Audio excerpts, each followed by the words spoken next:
バーケンです。相続した土地の片付けの記録です。今回は農地に埋まっている網を引っ張る動画です。農地に網が埋まっているのは普通ではないのですが、父はちょっと変わった人でした。これは以前の別の場所で撮った動画です。他の土地にも網が埋まっていました。この時は最後に諦めてハサミで切りました。父は鳥や魚が大好きで、網もたくさん持っていました。必要がなくなった網は自分の敷地で放置するのが父のやり方でした。父は鳥を卵から孵化させたり、飼育したり、ハンティングしたり、食べるのも好きでした。ちなみに父は鳥年でした。魚に関してはボートで海釣りをしていましたが、このボートの解体に先日私は苦労しました。山菜採りもやっていて、椎茸、ゼンマイ、わらびなど子供の頃に目にしたものです。自然が大好きな父が調達してくる食材の良さは子供の頃には価値が分からず、スーパーで売っている綺麗なものが好きだった私でした。妻が網を発見し、手作業で一生懸命引っ張っていたので、私が軽トラックで引っ張ってみようと提案しました。他の方の YouTube で樹木の抜根を軽トラックで行っているのを参考にしました。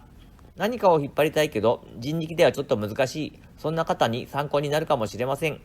紐の結び方、父に習っておけばよかった。父は何でも知っていました。でも私は適当に結びます。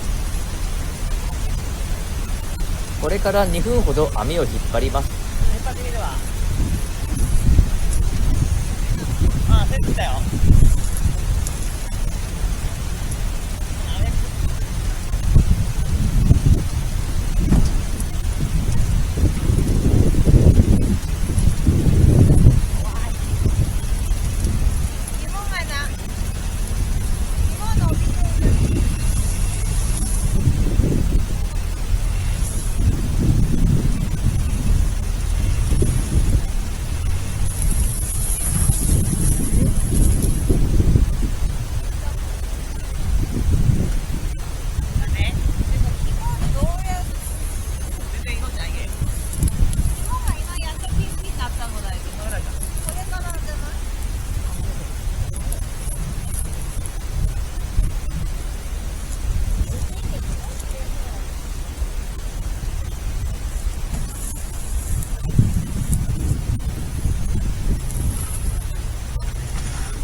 やっと抜けました。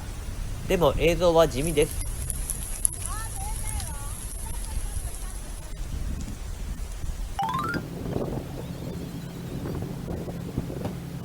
この網重たくてなかなか車に積めません。妻と2人で作業する動画いつも好評なんですが、今回カメラが遠いので早送りにします。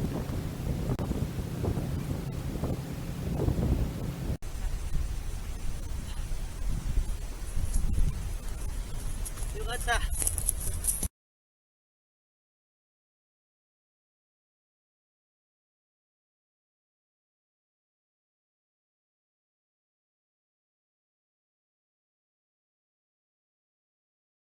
戻すのも私必要。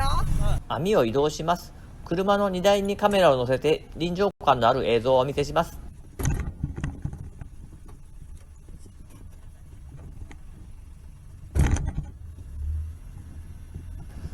今の土地はこうなっています。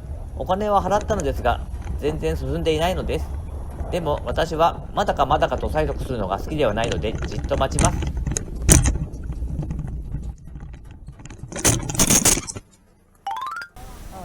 あったあった。あー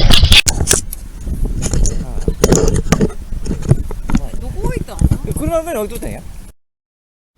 ということでもったいないので接着剤で直して使います。今日は終わります。ご視聴ありがとうございました。